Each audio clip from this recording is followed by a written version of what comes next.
Hello, my project is Sexual Expression in Deutschland 83.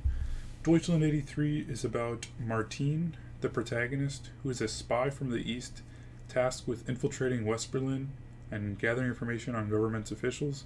He encounters numerous people, both sides of the wall, as he navigates Berlin, many of which have interesting perspective on sexual expression in East and West Berlin.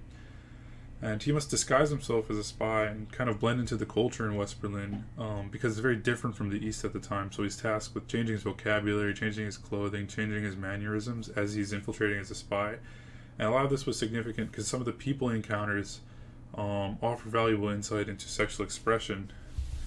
Some context into sexual expression at the time and sexual freedom in East and West Berlin is that the East was considered noticeably more free and fluid in its expression of sexuality, whereas the West was more conservative and limiting in its ability to allow its inhabitants to express themselves sexually. For example, homosexuality in the East was decriminalized a year before it was in the West in 1968 and then 1969 for the West.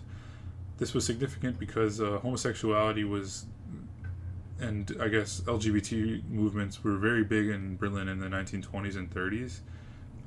This was seen in Babylon Berlin, shows like that we discussed in class, where Berlin was at one point like the sex capital of the world until the Nazi regime, whereas they implemented a bunch of conservative policy institutions that set back these movements many decades.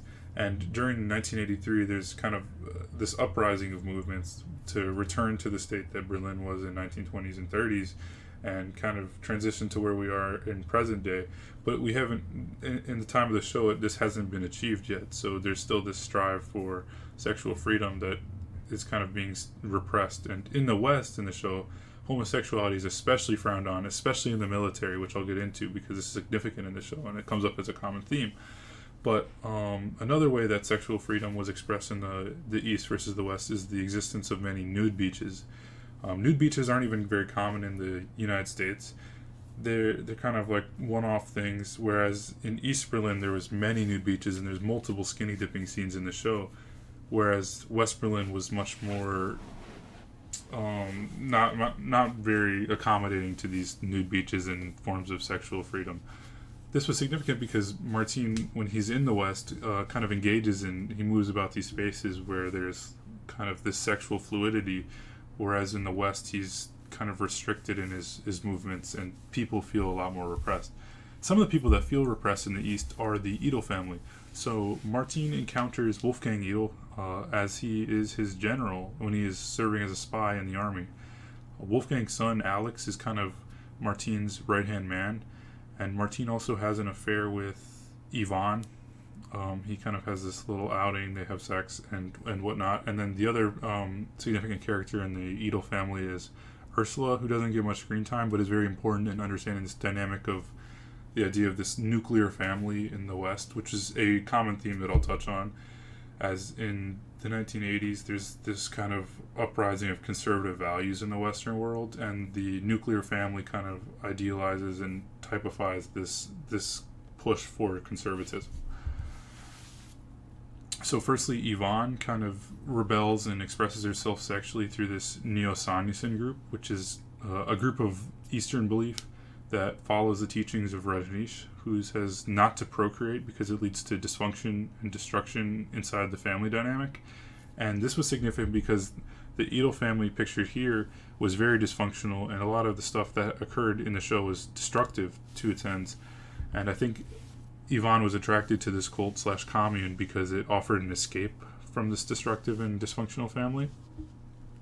In a similar way that Yvonne moves about the city is reminiscent about Charlotte in Babylon Berlin, because they're both this strong, autonomous female figure that is kind of tasked with navigating very disparate spaces within Berlin. West Berlin at the time is pictured as kind of having very like, vice-ridden like red light districts. There's this scene where Wolfgang Edel's actually like hires a prostitute and is seen with another U.S. General kind of with a prostitute around his arm, and there's other times where it portrays West Berlin as kind of like this government body that's very punctual, polite, and conservative. So this contrast of spaces as they move around is significant. And one of the spaces that Yvonne navigates by herself is this Neo-Sanyasin space, which is very different than the rest of West Berlin because it's kind of like this Eastern belief that is countercultural and niche.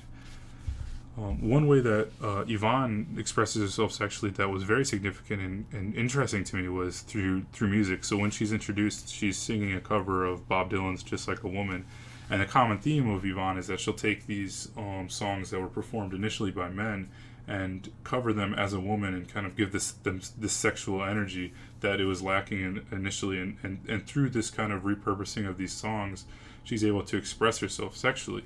Some of the songs that she covers that kind of showed this dynamic was "Just Like a Woman," which was the first song she was singing, with "Boys Don't Cry," which I felt was a very significant and very purposeful combination, because the title "Boys Don't Cry" kind of references the stereotype of men being this strong masculine figure who don't show emotions, whereas women kind of in the song they're kind of typified as being emotionally vulnerable and dependent.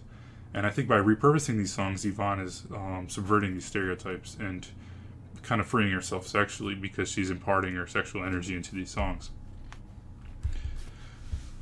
Okay, so next I'll transition into talking about Reagan and kind of the rise of Western conservatism in the time. So in 1983, Reagan was president of the United States, but he functioned kind of as a talking head, as a cultural leader of the West. And the show even opens with a scene where he's talking and he addresses the East as kind of barbaric and totalitarian. And he says that they have these aggressive impulses, which I thought was very significant, because the term aggressive impulse kind of has this like sexual connotation, where it seems like he's saying that they're kind of untamed and they have this overly fluid way of expressing their sexuality, which he tried to kind of tame and rile back with his conservative institutions and laws that he's trying to pass in the Western world. Reagan is very famous for kind of bringing back the idea of the conservative nuclear family, and he's largely responsible for the AIDS epidemic, because under him he basically wrote off and ignored the AIDS epidemic as it was like killing hundreds, even thousands of gay people. And until it killed tens of thousands of people, he basically didn't acknowledge it. And when he did acknowledge it, he just wrote it off as the gay people problem or the gays disease, which was extremely problematic because it wasn't just gay people contracting it, but it was also homeless communities, people sharing needles, stuff like that, where blood was getting passed around very frequently. And this was like very problematic because he kind of took the idea of associating an STD that has nothing to do with any sexuality with homosexuality, and by doing so he's taking this health crisis and making it sexual, and he's sexualizing it and associating it with a certain sexuality, which makes it the public turn against it, which is basically what he used to kind of garner support.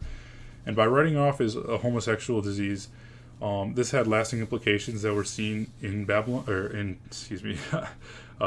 83. So one of the scenes here, it's revealed that Alex might be infected with AIDS because he's had an affair with Tishbeer, who's contracted AIDS, or his partner's contracted AIDS, and he's going to get tested. And when his mother Ursula tells one of the people in the army that he's sick with some unknown disease, she looks into her cabinet and sees this magazine that says AIDS, and she kind of like sanitizes her hands as if like she's going to get infected by talking to someone, which highlights this lack of information and stigma towards homosexuality and AIDS. Essentially, this also leads to more dysfunction within the family dynamic of the Edels, because initially Wolfgang has high expectations of Alex to become a military man and serve the country well, and he has this picture of the nuclear family with a functional relationship with his son. But since Alex is homosexual, he seeks other methods to express himself, and he feels very repressed at home. But when it comes out to his father that he is gay, it brings him great embarrassment, and he's basically ostracized and kicked out from the family. So essentially, Alex's character is sexually repressed, and this leads to dysfunction and kind of the destruction of the family. And going off this, so this nuclear family that Wolfgang strives to achieve within his own family dynamic uh, is destined to fail in the show because Ivan is too much of a free spirit, and Alex is gay, and he feels very ostracized. Because of this, Wolfgang is basically left with no one in the end of the show, and it's very self-inflicted. He even has an affair with some prostitutes, so he had it coming. Ursula leaves him in the last few episodes, and he's alone, as seen in the shop. And the show makes it very clear that this idea of the nuclear family is not going to work for the dynamics of the Eels. And I think that this typifies kind of the downfalls of this Western idea of conservative values and conservative sexual expression.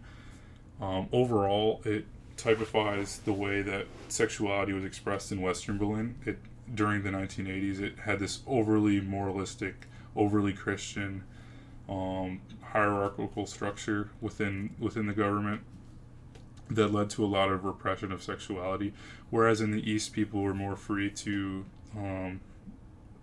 skinny dip, show off their body, engage in like homosexuality, stuff like this.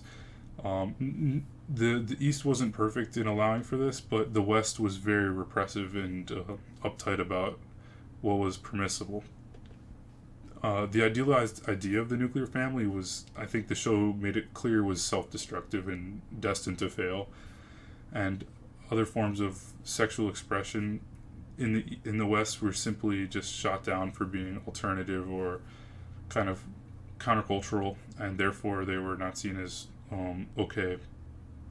And I'd like to thank Professor Ingrid Zeller for her insight, especially on East